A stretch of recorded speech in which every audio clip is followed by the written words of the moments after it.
Hello my dear students, कैसे हो आप सब स्टूडेंट्स। आज हम स्टडी करेंगे next rule of subject verb agreement, that is rule number 23। अब कुछ वर्ड्स ऐसे हैं जिनके पीछे एस लगा हुआ है, तो हमें वो देखकर ऐसा नहीं लगना चाहिए कि वो प्लूरल हैं, राइट।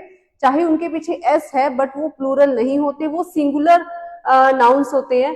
तो कुछ नाउन्स दिखने में प्लूरल लगते हैं लेकिन उनका मीनिंग जो होता है वो सिंगुलर फॉर्म में होता है, इसलिए वर्ब भी सिंगुलर लगेगी। जैसे कि यहाँ पर है news, innings, economics, politics, summons, ethics, athletics, civics, linguistics etcetera, यानी और भी वर्ड्स हैं।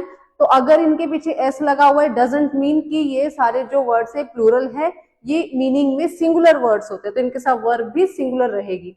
तो there dash news for you, अब न्यूज है तो इसका मतलब ये नहीं कि बहुत सारी न्यूज की बात रही है। यहाँ पर जो न्यूज वर्ड है एस लगा हुआ है doesn't mean it is in plural form, ये आपका सिंगुलर ही कंसिडर होगा। तो there is news for you.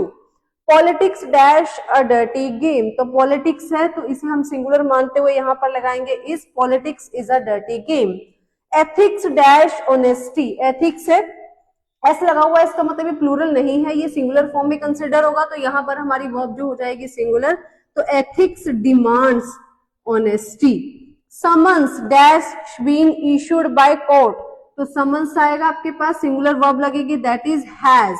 तो आपने एस देखकर ये नहीं सोचना कि ये प्लूरल है, तो कुछ वर्ड्स ऐसे हैं जिनके पीछे एस लगा होता है लेकिन वो प्लूरल नहीं होते, सिंगुलर फॉर्म में यूज होते, इसलिए यहाँ वर्ब भी सिंगुलर आएगी। तो summons has been issued by court, तो ये आपको रीड करके सेंस करके समझने पड़ेंगे कि जो उनकी सेंस है वो किस फॉर्म में आ रही है। अगर सिंगुलर फॉर्म में आ रही है तो सिंगुलर वर्ब, प्लूरल में आ रही है तो प्लूरल वर्ब। तो ये था rule number 23 of subject verb agreement.